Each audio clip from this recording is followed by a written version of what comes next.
Il y a ces jours où l'on se croit foutu, où l'on pense que c'est fini, et pourtant quelque chose tient, quelque chose revient.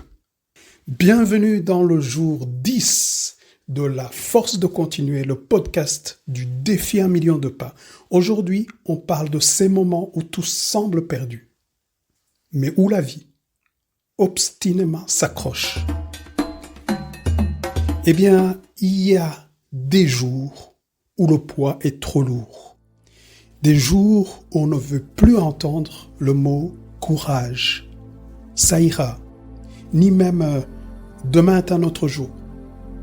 Parce que dans ces moments-là, on ne voit aucun demain. Boris Cyrulnik appelle cela des instants de naufrage. C'est ce moment où tout s'effondre à l'intérieur, même si à l'extérieur, rien ne bouge. Le cerveau se replie. L'émotion devient brume. Les pensées tournent en rond. Tu es là, mais tu n'y es plus vraiment. La respiration est courte, le monde paraît loin, et la douleur n'a plus de mots.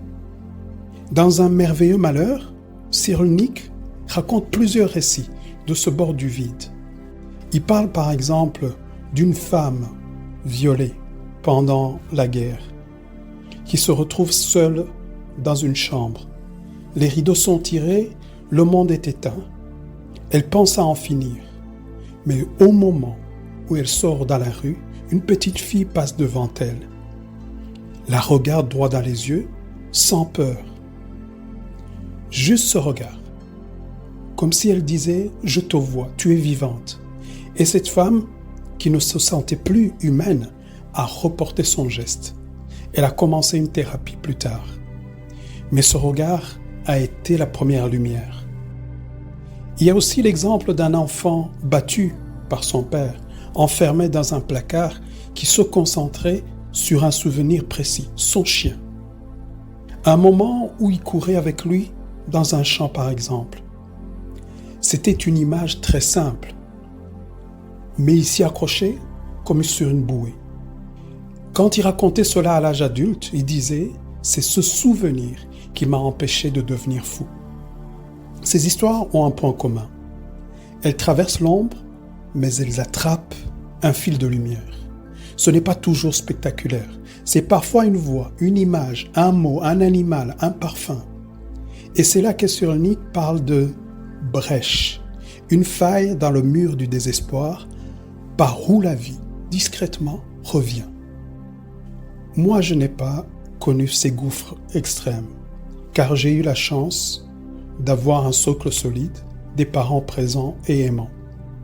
Et surtout, je n'étais pas physiquement au Rwanda en 1994. Ça m'a aussi aidé.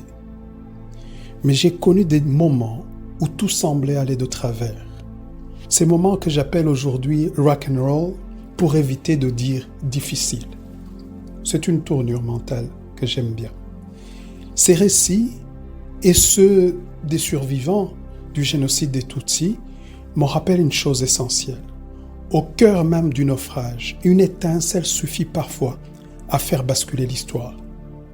Et cette étincelle, on ne sait jamais quand elle viendra. Une chanson, un regard, une phrase, quelque chose d'intime, mais de vivant. Et surtout, cette étincelle, on peut aussi l'être pour quelqu'un, comme vu au jour 9 avec le lien. Et parfois, c'est en marchant que cette brèche se forme aussi.